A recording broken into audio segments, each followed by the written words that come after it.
রাধে কৃষ্ণ। নমো ভগবতে তস্मै यस्य प्रियतमा तिथिः একাদশী দ্বাদশী চ সর্ববিষ্ট প্রদানৃণাম। এর অর্থ যার পরমবল্লভা একাদশী ও দ্বাদশী তিথি মানবগণের সর্বাবিষ্ট প্রদায়িনী সেই শ্রী ভগবানকে আমি প্রণাম জানাই। প্রত্যেক বৈদিক শাস্ত্র এবং ধর্মগ্রন্থে একাদশী তিথির বিশেষ মহিমা বলা রয়েছে। তারই এক প্রমাণ হলো সন্ন্যাসী তুকারাম মহারাজের বলা এই সুন্দর কথা। উনি বলতেন, যার একাদশী ব্রত পালন করতে ভালো লাগে না সে তো জীবিত থাকতেই নরকগামী। এই ধরনের মানুষ তো নরক দেখে ভয় লাগা উচিত। আর যে একাদশী ব্রত পালন করে সে হলো একজন পুণ্যবান আত্মা।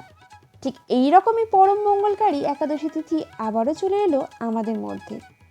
মার্গশীর্ষ মাসের শুক্লপক্ষের মোক্ষদা একাদশী তিথি নিয়ে অনেক মানুষের মধ্যে অনেক সংশয় রয়েছে।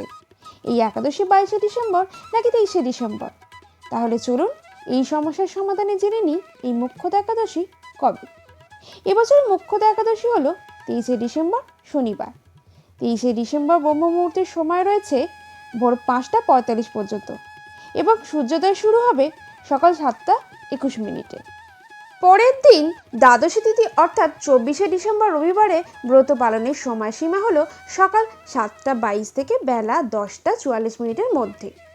একাদশী পালন নির্ধারিত সময় করাটাই অত্যন্ত আবশ্যক, আর তা না করলে ব্যক্তির একাদশীর ব্রত পালন সম্পূর্ণ হয় না।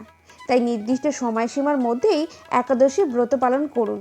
তবে এখানে অনেকের মনে সংশয় রয়েছে যে এই ব্রত 22শে ডিসেম্বর নাকি 23শে ডিসেম্বর। তার জন্য বলি, বাস্তবে এই একাদশী প্রারম্ভ হচ্ছে 22শে ডিসেম্বর সকাল 8টা বেজে 16 মিনিট থেকে। আমাদের হিন্দু শাস্ত্র মতে বৈদিক ক্যালেন্ডার অনুসারে দিন এবং তিথির শুরু সূর্যোদয় থেকেই মানা হয়। তবে 22শে ডিসেম্বর সূর্যোদয়ের পর থেকেই এই মোক্ষদা একাদশী শুরু হচ্ছে বলে সেদিন আমরা একাদশী ব্রত পালন করব না।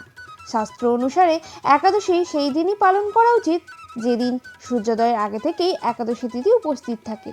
যেহেতু 22 তারিখে সূর্যোদয়ের পরই একাদশী শুরু হচ্ছে, তাই আমরা 22শে ডিসেম্বর না 23শে ডিসেম্বর শনিবারই এই মোক্ষদা একাদশী পালন করব।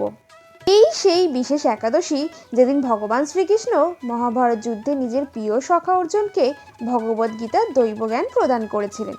এই সেই মোক্ষদা একাদশী যাকে আমরা গীতা জয়ন্তী নামেও চিনি। এই একাদশী তিথিতেই সমস্ত ব্রহ্মাণ্ডের সবচেয়ে পবিত্র, সবচেয়ে মহান এবং সবথেকে পুরাতন দৈব উপদেশ শোনানো হয়েছিল। ভগবদ্গীতার এই উপদেশ শুধুমাত্র এক সম্প্রদায়ের জাতি এবং সমগ্রের জন্য নয়, তা সমস্ত মানব সমাজের কল্যাণের জন্য। এটাই হলো আমাদের বৈদিক সনাতন সাংস্কৃতিক মাহাত্ম্য, যা সম্পূর্ণ মানব সমাজকে এক সূত্রে বেঁধে রাখে। ভগবদ্গীতা আমাদের জীবনে এমন এক ম্যানুয়াল যা আপনি যদি একবার বুঝে নিতে পারেন তাহলে আপনি জানবেন আপনি জীবনে সমস্ত জ্ঞান অর্জন করে নিয়েছেন। মার্গশীর্ষ মাসের শুক্লপক্ষের পুণ্য প্রদানকারী এবং পরম মোক্ষ প্রদানকারী মোক্ষদা একাদশী ব্রতের পালন করুন। ভগবদ্গীতার অধ্যয়ন এবং শ্রবণ করুন। গীতা দান করে নিজের আধ্যাত্মিক জীবনে অগ্রসর হন। হরে কৃষ্ণ কৃষ্ণ কৃষ্ণ হরে হরে, হরে রাম রাম রাম হরে হরে। ভিডিওটিতে যদি কোনো ভুল ত্রুটি হয়ে থাকে তাহলে অবশ্যই ক্ষমা করে দেবেন।